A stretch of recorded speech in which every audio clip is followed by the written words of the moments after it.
The Supreme Court's verdict for the All India Football Federation, which ratified their constitution and pretty much ensured that India would avoid a FIFA-related ban for the second time in about 2 years, well, it is a very welcome step for Indian football as a whole because it gives the federation some breathing space. It gives them time to ratify the constitution and to then move forward with actually making the necessary changes and ensuring that football in the country can go on as per normal. But it is worth noting that while the Supreme Court ruling did give the AIFF a timeline in terms of ratifying the constitution, remember, they have been told that they need to call a general meeting in 4 weeks' time and then ratify the constitution formally. So it has given them that bit of time.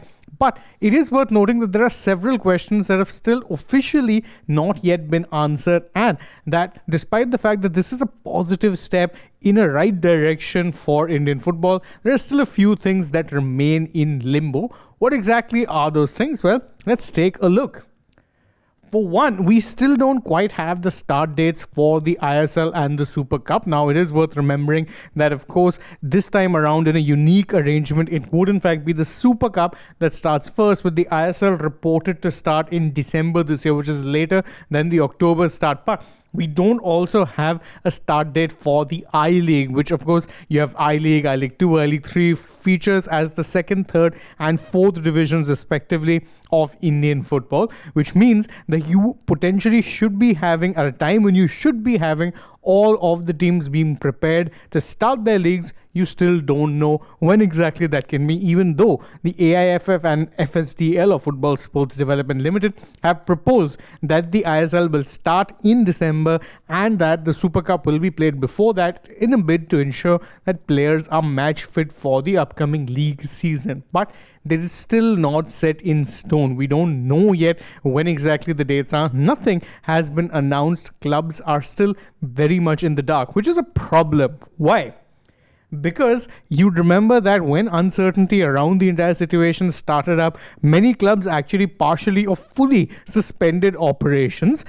You had Odisha FC and Chennai FC who fully suspended operations. Then, of course, you had Bengaluru FC actually halt salaries of people who are not part of the playing squad. So which meant that there were a lot of people still not properly getting paid within the club, despite the fact that they were very much going about with their work. So it's a bleak situation, all right.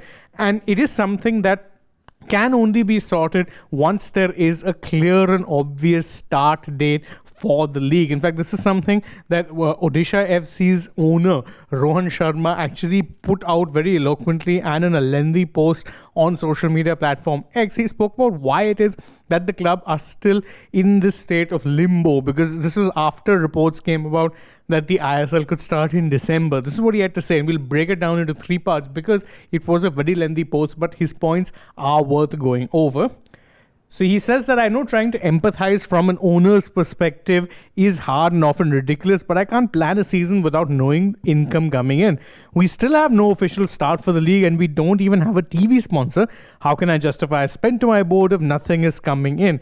What I requested to be sent to the AIFF was, paraphrasing, once we have clarity on league dates and receivables, we'd be more than happy to participate. So what he's saying is that, listen, I don't even know what it is that I can be planning for right now, because I don't know what exactly will be the income coming in. And he's kind of right, because right now the master rights agreement between FSDL and the AIFF is set to come to an end in December, which means that they'd have to either plan a new one or agree some sort of an extension to allow the season to go through. And it doesn't end here. He highlights in the second point thereafter, saying that I wish it wasn't so business minded, and I do genuinely apologize to fans, but unfortunately football has become an expensive business and I can't plan without knowing what our income is. That's a basic principle. Other clubs have different ways of funding the club. I unfortunately have limits, and I wish that wasn't the case, but I can't sell sponsors on a league that doesn't have a starting date.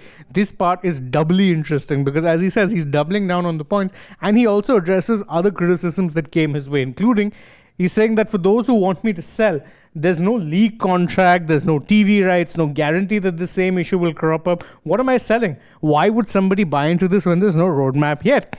And I've said this countless times, once the ISL dates are released, we will participate. No questions asked, no debate needed. So what he's saying is that, look, Odisha FC are willing to participate, but until we have no clarity as to what exactly will be going on in the league when it starts, we can't possibly be running like it is business as usual. We don't have income coming in, and that income will only be taking place once there's a TV deal in place, once the league is going on. That income isn't going to come till then. So it shows that, whilst a lot of people were obviously celebrating the decision that the Supreme Court made, and it's understandable given that there'd been so much uncertainty lingering over Indian football.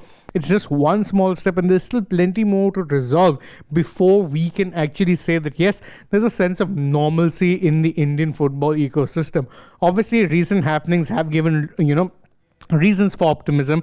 Before the Supreme Court hearing, you had India's credible performance in the Kafa Nations Cup, where they ended up finishing third on debut. So all of these are good signs, but Indian football still has a long way to go before even resuming normalcy, never mind aspiring to going to the level where they think they belong. And that is really the major takeaway from this. As I said, plenty still to be done. But what are your thoughts on the matter? You can let me know that in the comments, and don't forget to like this video, share it with your friends, subscribe to the channel, tap the bell as well.